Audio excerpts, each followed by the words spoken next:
Welcome to the Soul Grit Podcast. I'm Ann Taylor McNeese, and I'm a licensed marriage and family therapist. I also love Jesus, and I'm passionate about all things gospel and therapy. I created Soul Grit to be at the intersection of mental health and Christian faith. Christ followers need a place to ask questions and get answers about mental health. Join me as we dive into real stories and real questions from people who want to honor God with their hearts, souls, and minds.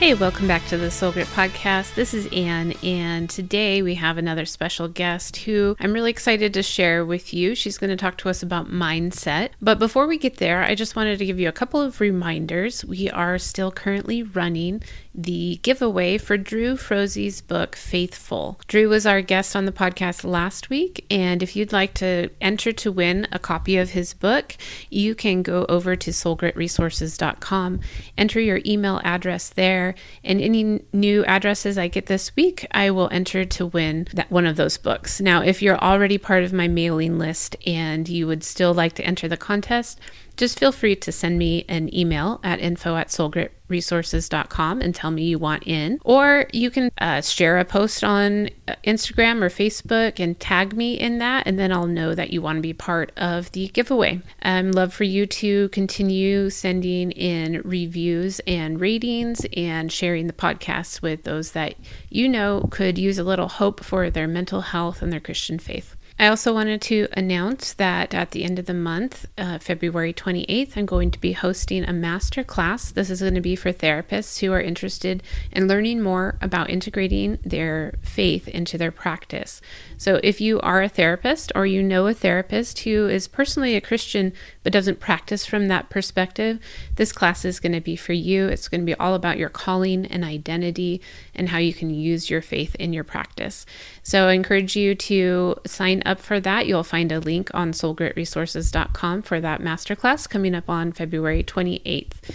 And with that, I'm going to get into the interview. Just so you know, it was a longer conversation, so I cut it right in the middle, and you will have to come back next week to hear the rest of it. So I hope you enjoy this interview with Michelle Nietert. Excited to have a new guest today. Her name is Michelle Nietert, and she is a busy lady. She's got a counseling practice. She's a public speaker and author with a new book coming out, and a mom, and so much more. You'll see her all over social media too. So I'm really excited to have her and her expertise here on the podcast today. So we're going to be talking a little bit about mindset, and Michelle will tell you she's actually an expert in kids' mental health and the host of the Raising Mentally Healthy Kids podcast. And so she's going to tell us a little bit about the raising kids with a positive mindset, but also for ourselves, for those of us that don't have kids, there's going to be plenty in here for you as well. So welcome, Michelle. Thanks so much for having me. It's so much fun, especially to interact with another counselor. I feel like a lot of times we're in our office with our clients and we don't get the opportunity to talk with one another very much. I'm excited. I'm actually going to a state conference for the Christian Counselors of Texas. So I think we share that too. We both integrate faith into our counseling work, and there's not a ton of us that are doing that. So that's kind of, you know, a special bond we share as well. So I'm excited to be here, and I'm excited to talk about mindset because I think we're right now, you know, we have such great intentions to keep a positive emotions in our lives, and it's hard. It's a daily battle for sure. Mm-hmm. And you're right. Like integrating faith into our practice is a passion for me because I think that people get just so much more healing and wholeness when they have that part integrated into their counseling. And also, like you say, like sometimes we don't get to interact with other counselors because we just go in a room for 50 minutes at a time with a client. And sometimes you don't see a coworker all day, or like I'm in a solo practice. I don't have any coworkers. So I like to have what we call virtual coworkers, which is people across the United States doing this kind of work. And then that's kind of one of the benefits of podcasting for me as well, that I get to have these kind of conversations that are really fun, get to know new people, find out what interesting things they're working on. So really Yeah. appreciate that conversation with you. I'm excited. I'm excited to talk about this subject because, we have so many thoughts every day. And you and I both practice cognitive behavioral therapy, which the whole idea behind that from a general psychology perspective is that we have some stinking thinking going on in our heads. And we don't want it. We didn't sign up for it. It was created in the experiences that we have from a spiritual perspective. It comes from the enemy who wants to twist us up and not be able to function as well here on earth. And then also we're just constantly interacting with people and experiences. And through that, we're gaining feedback. And, sometimes our mindset filters change what we hear and what we think, especially about ourselves and about our lives. And I see people struggling a lot with that today. They have a lot of worry that can come on them about, am I doing enough? Am I enough?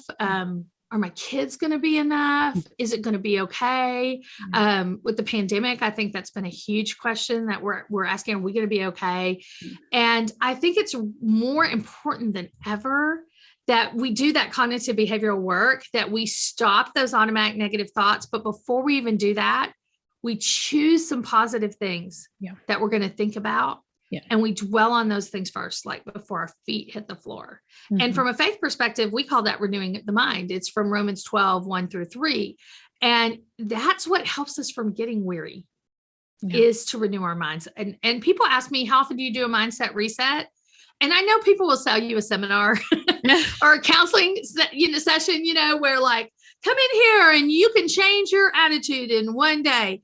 And I have clients like, we talk about this, and then the next week they're like, it's not working so well. And I'm like, you've been training your brain one way for years. Yeah. It's going to take a little while to unravel that, but it's possible. And you and I get to watch our clients practice changing the way they think. Yeah. And then it affects the way they feel. Yeah. And it even affects what they do.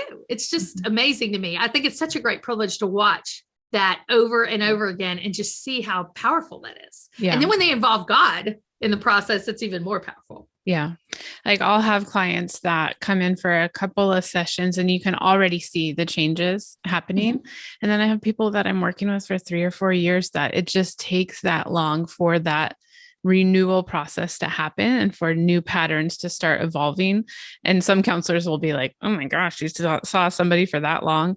And depending on like the complexity of the trauma and things like that, sometimes it takes that long for things to start changing. But now when I get a message from a client like that saying, hey, I used to do this in this situation, and now I just realized that I did this.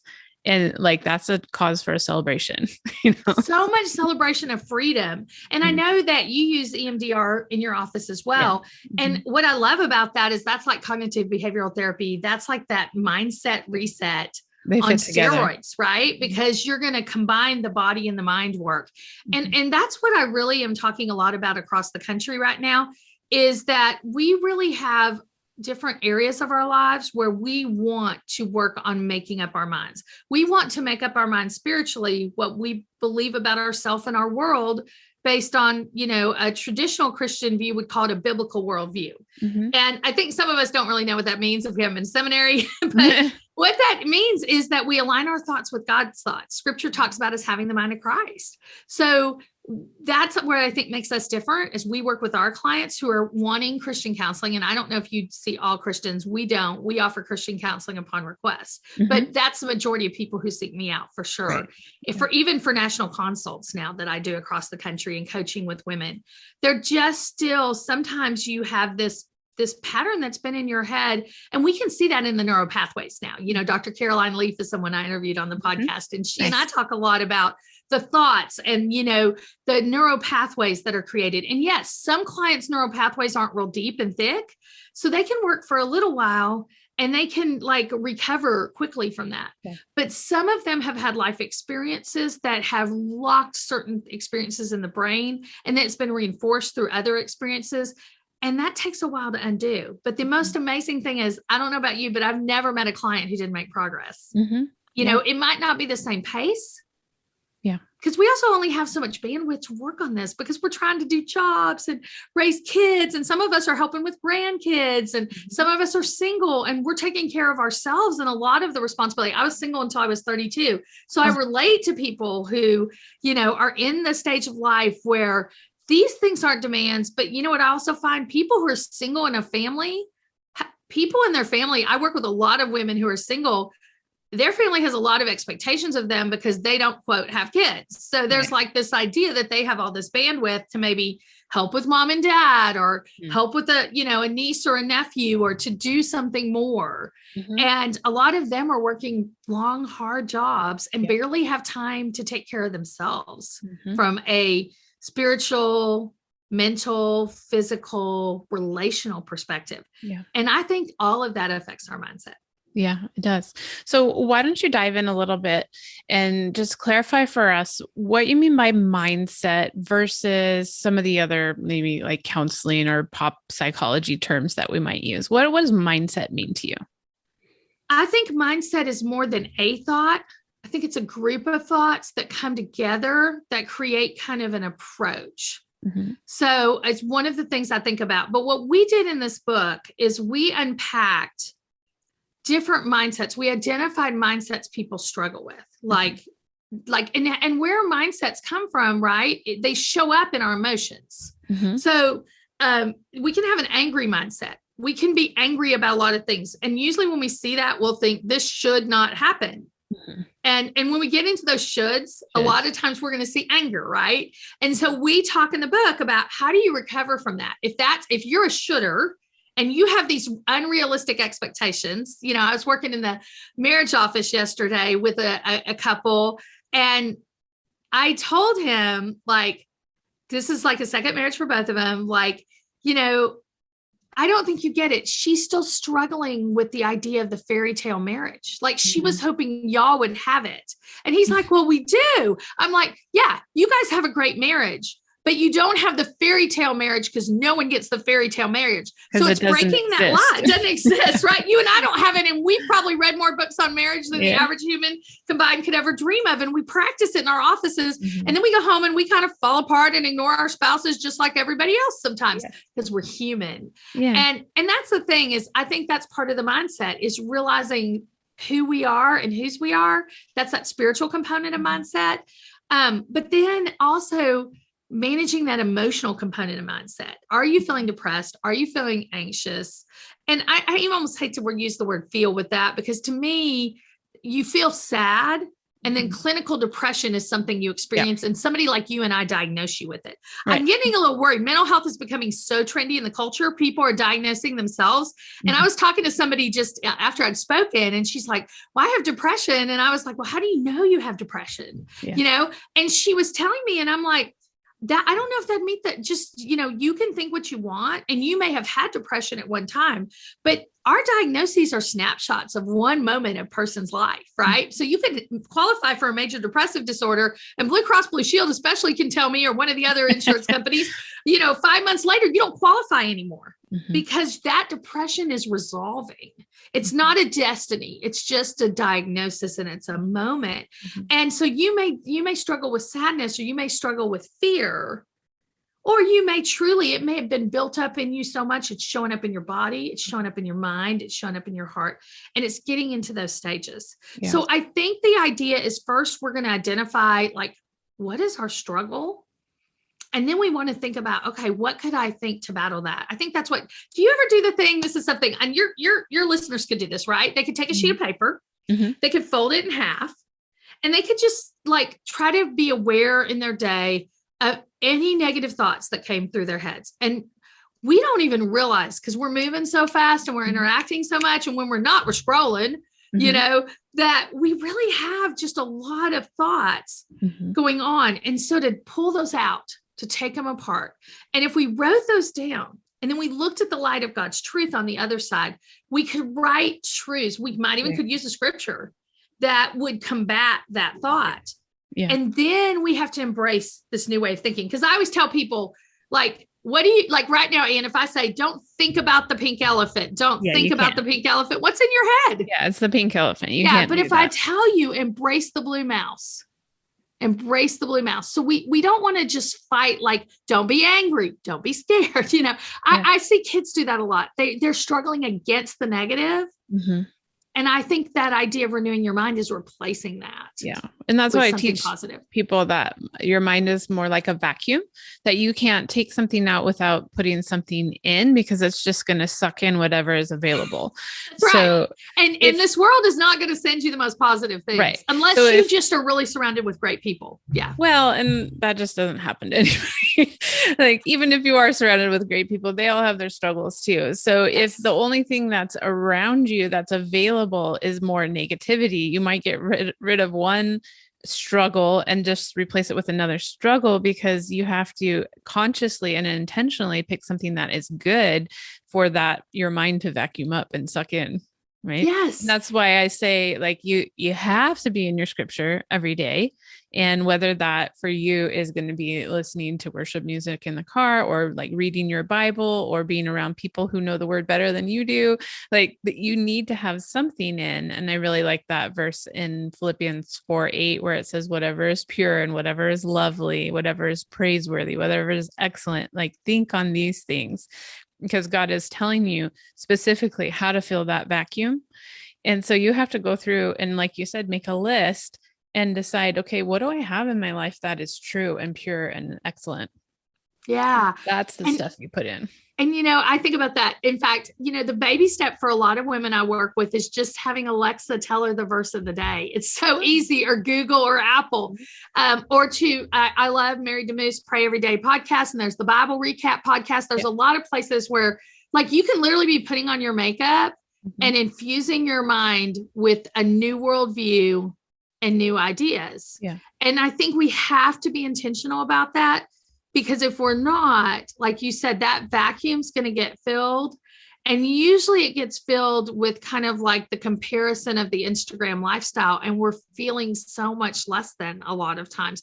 And I don't think a lot of guys are like scrolling Instagram though, but they themselves too are like, they're even hearing from their families, like they're working so hard outside the home. And then they're hearing not enough, like you're not romantic enough. You don't spend enough time with your kids. I just think everywhere there's these messages that people are giving us, because honestly, people want to sell you something. And in order to sell you something, they need to show you something's wrong with you. Yeah. And we are going to struggle, and there are things, but that's part of it. I think normalizing the struggle is a big part of what we do as counselors. Is a lot of people had a parent who said to them, you're struggling, and that means there's something wrong with you. And we need to be careful about that with our own kids, is to help them struggle well. In fact, we met because of a podcast we both listened to that's about moms struggling well, right? So it's that idea of struggling well. And that has a lot to do with how we think about ourselves, how we think about our world, and how we approach others. And so I think those are really important aspects. And of course, how we view God, because those 3 letters mean a lot of different things to a lot of different people. And like, speaking of like struggling well, like, I think that it's really important that we just express to each other and to our kids and our spouses and everything that, everybody has struggles. Your struggle might be different than my struggle, but we all go about our day. We all walk into our school or our office or wherever we go, and we're all carrying something. And so, like, I'm in this stage of parenting where I'm trying to teach my middle school daughter that, you're going to have struggles and you're going to do it anyway. Like, we're going to talk about struggles, and we're going to be brave and courageous, and we're going to be empathetic with each other, but we're going to still do the hard things, because that's what God and I made think you that's for. what, Hebrews talks a lot about that idea of persevering, but persevering is hard. Doing hard things over and over again. I just had a hip replacement. Yeah. Life has been hard. I had to do, it's kind of crazy, but walking was a hard thing for me for the last 6 weeks. Yeah. And today is a hard day in Texas here. It's freezing. Our roads are down. The kids are out of school. That is not a good day if you have arthritis, and anyone who experiences arthritis would relate to that. Cold and arthritis just don't go well together. And then my muscles are tight too. So now I can feel them a lot, and I have to do those hard things. But I also think there's a place, and we talk about this in the book, like there's also a place to sometimes be gentle with yourself. I love another therapist that is a Christian counselor. I'm actually going to interview her next week. Oh, Anya Colber, yeah. Wrote a book called Try Softer. And I think that there's a place to try hard in a mindset approach for sure, to persevere. And then there's a place to trust God to work when you're not working. And I've had to do a lot of that recently, and to try a little softer. So I think this idea of mindset is so important. And I think we want to do this. So Anne, this is what I would ask a client. How do you want to feel when you wake up in the morning?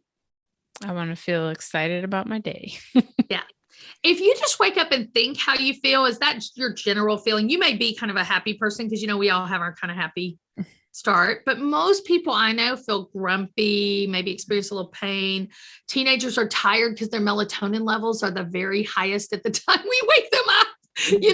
So hard when we think about the way their biorhythms work and what we do to them. But, so then we have to say this to ourselves. And if you want to feel excited about your day, what would you think in order to produce that feeling? I would need to think that there's something good, that there's something to look forward to, that God has a purpose for this day for me. Okay. And just take today. What are you looking forward to today? Oh, I get to talk with Michelle Nietert on my podcast.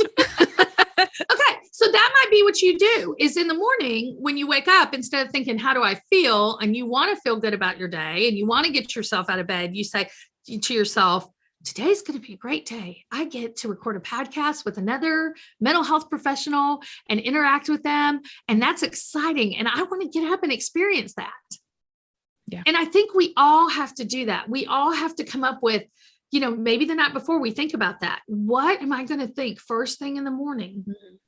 Sometimes before the caffeine and the coffee even hit, or at least while it's coming in, that is going to produce the kind of energy, emotion. She's showing me her mug right now, guys, and feelings that you want for your day. And that's what Make Up Your Mind is all about. It is about making out your mind about who you are spiritually, and then practicing these ideas of really aligning your thoughts with God's thoughts so that you can produce the kind of day and life that you really want. Not perfectly, because let me tell you what, when I was in a lot of pain, my only thought was, I'm going to take good care of myself today so I heal. And I'm going to be patient with myself. And that's what helped me not get frustrated, was just saying, I'm going to be kind to myself. I'm going to be patient to myself. I think about Dr. Kristen Neff. She's another Texan down here who does great work from a general counseling perspective on self-compassion. And I take that same idea and talk about, from a faith-based perspective, God has so much compassion for us. Think about how much you love your kids and how much compassion you have for them most of the time. When they're taking 4 hours to do homework, sometimes you don't have as much compassion. When they act like they're dying because you told them you can't go through the drive-through right now, you don't have as much compassion. But in general, we receive a lot of compassion from God. And I think we need to receive that compassion from him and treat ourselves the way he would treat us. Yeah. And I think people struggle with that, especially, I'm going to be honest, our gender. I think women talk really mean to themselves. And I am out there with Make Up Your Mind saying, we have got to stop talking mean to ourselves. We have got to talk to ourselves the way the Father who loved us, the Son who died for us, the Spirit that lives in us would want us to interact with ourselves, because that's who God is. And we reflect that not only to others, but And I think do you ever have this? Clients tell me this all the time. I'm this way to other people, but I have a hard time treating myself. Yeah. That's why so much so. Yeah, go ahead. I make them stop and go, okay, so don't tell me what you're telling yourself right now. Tell me what you would be telling your friend if she were going through this. I love that. And you know what? That's so funny, because when I actually, one thing I really struggle with is, because I run so hard and so fast, and because I have a genetic history, which now we can see so many things with the microbiome, it's crazy, but of insulin resistance. So I flood myself with cortisol all the time. And because I do that to myself, I struggle with my weight. In fact, I once had a doctor say, if you don't want to struggle with your weight anymore, get another job. Like, you know, Oh my gosh. I was like, but what he was saying to me is like, you have to realize if you're going to do this hard work and run at the pace that you like to run, this is the byproduct of that.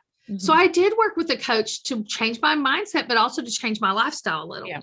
And that's where I think Make Up Your Mind goes further. The production of the mindset is lifestyle change, is what really happens. For example, so my new mindset was I adopted myself as my third child. I have two.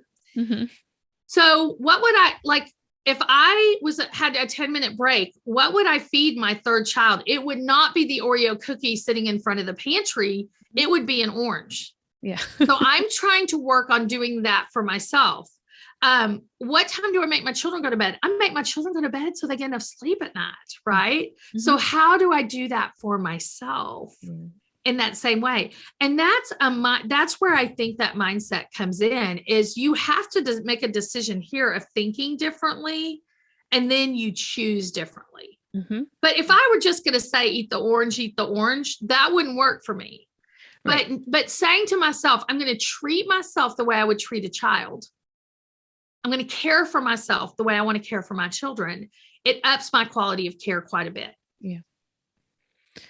So I just want to point out too, that if you're somebody that's actually struggling with like a major depressive disorder or an anxiety disorder or something like that, sometimes like the example that we gave of waking up in the morning and saying, what do I have to look forward today? Your brain is stuck in this loop of there's nothing to look forward to. This day's just going to be as bad as yesterday was and the day before that. And what's the point? And so there's that level. That's the hopelessness, right? Yeah. That's part of depression. And I think we need to adjust that, especially in the Christian community. I just actually talked, Deborah Folletta is going to be on the, do you like her? Yeah, I love her. You know everybody. Huh? Yeah. Are you really okay? So Deborah and I were talking about the fact that, mental illness, when you're in true chemical depression, anxiety, panic attacks, you're in panic attacks, that kind of thing. Anxiety is like literally making you go into fight, flight, freeze, or trauma is. That's not a character problem. The Christian community likes to make that a character problem. Yeah. That's a chemical problem. Right. And so sometimes we do have to work. And that's why as I'm approaching this, and this is why, so the rest of the book, Make Up Your Mind, is written by a kind of Bible study teacher, she's a heavy Bible study teacher, theologian. She writes for Proverbs 31. She's getting her doctorate in theology. Her name is Denise Pass. And Denise dives deep into the scriptures and into the triggers and the keys to getting out of the triggers from scripture. But I come in with this other voice of saying, hey, this is really hard. Yeah. I sit with you and I get it. It's really hard. And sometimes we do have to make body changes in order to create, like you said, those mindset changes in our lives. We have to change our body chemistry. I will see that with someone when cognitive behavioral therapy is failing over and over again, when a Christian who trusts God cannot renew their mind. And I will be very vulnerable here. I don't know if I've ever told this on a podcast before, but there you go. Secret today. Welcome to the counselor share. But I was involved in a really difficult situation where I was on church staff as a women's ministry leader and small group leader. I ran the church counseling center, and that church split. And I was doing everything I could to take care of my mind, and my body. But I kept seeing the doctor. I would have a rash, and then I would get a sinus infection. And finally, my doctor sat me down because she was a good doctor. Sometimes doctors are fast and they're in and out and they don't have time to really care. But she was the kind of doctor that really booked longer appointments, didn't make as much money. It's rare to find them these days. But she said to me, Michelle, I think you're doing everything that you can, but your body's giving up. And the way we see this is that your immune system's suppressed, that it's coming out in these rashes and these things. So she said, this is going to be a really humbling experience for you, but a great experience for you as a young therapist. She said, if you don't like it, you don't have to take it long, but I want you to try, even though you don't feel like you're depressed, an antidepressant for 2 weeks, an SSRI. I took Celexa. I will tell you the name of it. And I want you to come back. I want to see, one, if you come back to me with another infection or rash. And then 2, I want you to experience how you feel within 4, for me, and everybody's different. I'm very medication sensitive. So for some people, it may take 2 full weeks. It took me 4 days. And I thought, who was that woman who walked in that doctor's office and what was she thinking? Yeah. Because even though I was like struggling upstream, I had nothing left in me. And now we can test for it. You can tell if you've got serotonin in your body. I know if I'd taken a test, there would be no serotonin. It would have been low for sure. And man, the cloud lifted and I could re-embrace hope again. And all of a sudden, those battles that I was battling weren't so tough. And I didn't stay on that medication for the rest of my life. I didn't keep that adjustment disorder diagnosis for the rest of my life. Now I made a deal with her when I came back for follow-up visits that I would stay on the medicine till I figured, because I wasn't sure if I could go back into church work. I didn't know if I would trust church leaders again. Right. It's kind of funny. I'm back out here with interacting with church leaders because at the time I was like, I want nothing to do with y'all. You have your own agendas and you will take anybody down with you in order to accomplish them. And now we're hearing that, we're hearing that in some other podcasts. Mars Hill was fascinating for me because I lived Mars Hill. Yeah. I was run over by the bus in ministry completely. And he did not apologize to me for 6 months. And then he came back and said he couldn't do ministry unless I told him I was sorry on the spot. I mean, churches can cause some trauma for sure. And they're also great places to heal. It's so funny because, I kind of backed away from that. And then I healed. I've healed as I've reconnected again in the church community. And I have found such healing and retrusting great people who are healthy again. So anyway, sometimes we do have to make a chemistry change and then we can realign other things in our lives. And that's what she and I agreed on, that I would not stop taking the medicine until I became employed again because I lost my job. I was chosen to either betray my boss and take over the pastorate and lie because I witnessed the conversation and I knew what they were saying wasn't true, or to be fired on the spot for insubordination. Yikes. And actually, I found out later, just if you're ever listening to this, you can get unemployment if something like that happens, because that you're not fired for cause in a scenario like that. Because they offered you, I didn't know that. I literally lived. I lost my job. Yeah. I lost my community. I lost my income. I mean, you think about church work changes the whole frame of things. And then on top of all that, I was dating my boyfriend at the time. And I think I jokingly said to him, hey, you know what? Forget my career. I think we'll just get married and have kids and I'll just do that for a little while. And let me tell you what, I was probably 30. He was probably, it's funny. He's my husband now. And he says his biggest regret is that he backed out the first time because we could have been married longer and maybe had one extra child. But I don't know. I told him we're not guaranteed that, but, and he, it's funny, but it was hard. And so I lost everything. I mean, to be 29 years old and breaking up with the man you thought you were going to marry, on top of everything else was crazy. Yeah. But here's the thing. And that's where I think we do hold on to hope. We have to look at scripture because it says God works everything out for good. That doesn't mean good just happens immediately. But everything I lost during that season's been restored. And actually it's been over restored. Over restored. I mean, my counseling center is bigger than the church counseling center was. My ministry outreach is greater. I mean, did it knock me back? Yeah. Did I have to go into a season of recovery and healing? Absolutely. But I think I'm more prepared should something like that happen again. And I also don't think the grief would be the same. Yeah. So, and also I know that if it happens and I can't keep pushing myself, it's okay to take medicine for a little while to help me, so many good lessons, and to help other people realize that you have, God can still be enough for you, and you go see a doctor. Yeah. So it's so interesting because we could have had this conversation at any point in the last 6 months on the Soul Grit podcast. The fall was taken up with a series on church hurt. And it kind of not unintentionally coincided with the Rise and Fall of Mars Hill podcast. So that was coming out at the same time. Obviously, I didn't know what they had in store. I just had my own series in store because of my own church hurt that I was dealing with. And then just when this episode airs, we will have just finished a series on medication and whether Christians should take medication.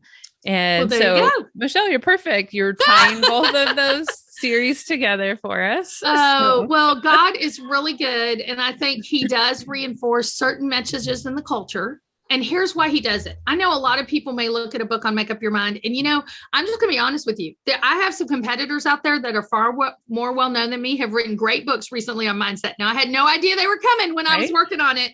But here's why it's okay. to do that. Because one of the greatest things, I worked for Louis Giglio in college. And one time I was at a conference with a guy named Dave Busby, who was another leader at the time. And Dave was the oldest man living with, I think it was like cystic fibrosis or something. Okay. And when I was at dinner with them, I said to Dave, I'm like, your message blew me away. I've never heard anything like that before. And he called me a liar. If you want to find out why Michelle was called a liar and what he had to say to her, you're going to have to come back next week. Michelle's going to share with us the rest of that story, as well as some more information about mindset and self-care and how we can be taking care of ourselves. So I hope to see you back here next week. And don't forget that you can enter to win Drew Frozy's book by signing up for the mailing list at soulgritresources.com. The Soul Grit podcast is a production of Soul Grit Resources. You can find more at soulgritresources.com or on the socials at Soul Grit Resources. You can email me at info@soulgritresources.com.